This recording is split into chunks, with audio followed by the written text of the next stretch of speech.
So in last week's video, I call them videos, but have you noticed that Paul Harrell always calls them presentations? That sounds really good when you say presentation. We did a presentation. On the last presentation, the schmucks do videos, Paul Harrell does presentations.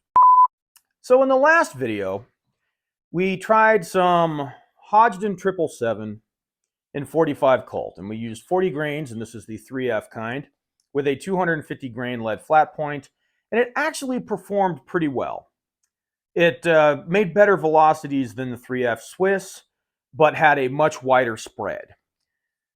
Now, that video seemed to go over pretty well, but I got a lot of requests from folks that want me to try it in a rifle.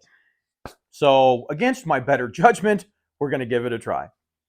Now, I know I always pick on substitutes like this in Pyrodex. Really, again, I'll say it one more time. If you're one of the folks that prefers this stuff or Pyrodex for whatever reason, or you can't get real black powder, that's fine. Keep on doing that. I would rather somebody shoot with Pyrodex or 777 than not be able to shoot at all because they can't get real black powder. Now, I should mention again that Hodgdon says you are not supposed to load this stuff in a cartridge. For whatever reason, that seems to only be the 3F. They do have data for 2F for cartridges, but they still don't want you to compress it much and all kinds of other stuff. But what do they know? I don't think I'm going to bother showing you it again. It's the same stuff as last time, same load, same everything, but we're going to try it in the 1894 Marlin Cowboy Limited, and we'll see what it does. So here's our 40 grains of 777.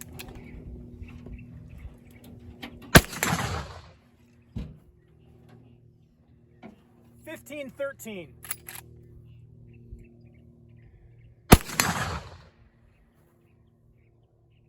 $14.47.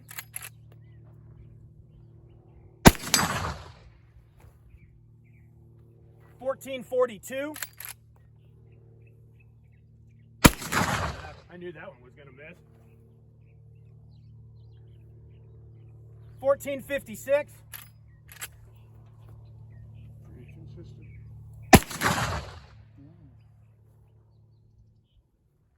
$14.96.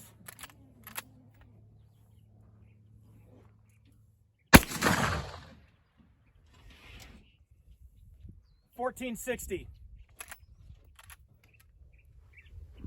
Okay, so here's some of our 777 loads.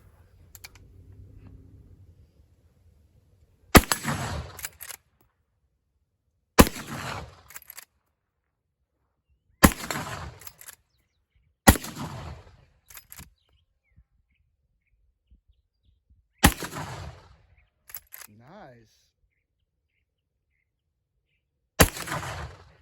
Sweet. Did I get that one? Every last one. Every last one of them. Impressive. That's it for our shooting today.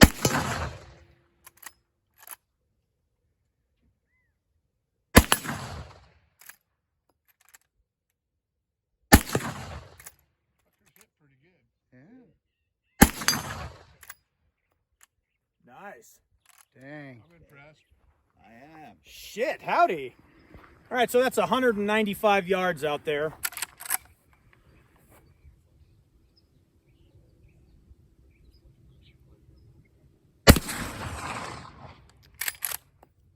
It hit over it, even out there. Yeah.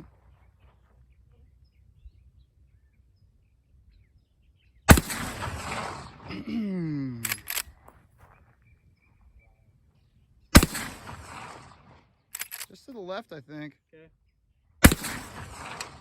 That was a hit. That was a hit.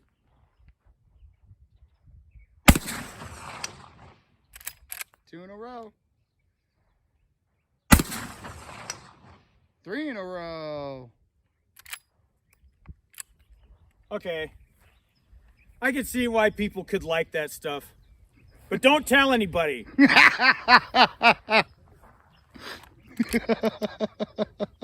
All right, so let's see how we did. Now that averaged 1,469 feet per second with a max spread of 71 and has 1,209 foot-pounds of energy, which is pretty impressive. And just to recap, the Ruger had an average of 1,042 with a max spread of 109 and 608 foot-pounds of energy. So a solid 400-foot gain in the rifle, a tighter spread by a good 30, and double the energy, which is pretty impressive. But even in the pistol with a short barrel, 4 5/8 barrel, 1,042 average is really moving. Now, the spread was better in the rifle too, down to 71. Anytime I'm loading ammo, I don't like to see my spread over 50, especially if I'm weighing the powder charge, which all of those were weighed at 36 grains of weight. I don't like to see it over 50. There's really no reason for it. So it's better that it's 70. I can live with 70. I can see 75 if you're dipping charges with a dipper. You can get a variance like that. But 109 was a little much for me. Nah, that's okay, though. I could live with it. Because the accuracy, at least in the rifle, seemed really damn good. I usually get comments from people asking me why I don't put things on paper. How come you don't shoot paper? How come you don't show us how it went on paper? Well, typically I don't put them on paper for tests like these. The only way I will do that is if I'm impressed enough to think I can develop it further, then I will, which this completely qualifies. The reason why I don't usually film that stuff is, for me personally, I don't like watching that. I find it a little on the boring side as far as shooting content goes, so I don't usually film it. If you guys do want to see that kind of stuff, let me know and I'll film it and show it to you, though. So after I chronoed it, we set some Coke cans out there and we fired at those, and man, it just about couldn't miss once I figured out where to hold on it. And man, just pretty impressive. And so we tried it at 195 yards. It's 192. I don't mean to exaggerate. It's 192 yards. And I aimed over it. The first shot I aimed over it, and it hit high because I was expecting it to drop. It didn't have any drop at almost 200 yards. And then it was just hitting a little bit to the left, just due to the wind. Had to aim just to the right of it.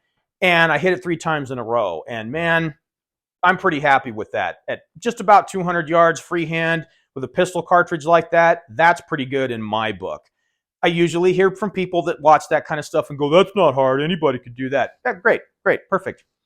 But for me, with my standards being what they are, that's pretty damn good. So has this changed my opinion on 777? Well, as much as I hate to admit it, yes, it definitely has. Now, I do have a fair amount of experience with Pyrodex, not super impressed. But my limited experience with 777, yes, I'm pretty happy with it. It's too bad it's that expensive, but you know what? At least it performs pretty well if you're going to have to pay that kind of money for it. At least that's the way I look at it. But don't expect me to not be making fun of it. So, as usual, folks, if you thought this video didn't suck, do me a favor and hit the like button and consider subscribing. And if you did think it sucked, well, then go make your own damn video. Very powerful and very accurate. Yeah, honey. Now, weren't you just complaining of a tummy ache a while ago? My tummy ache went away. Oh, it did it? Miraculous. What? Miraculous. It means it's a miracle.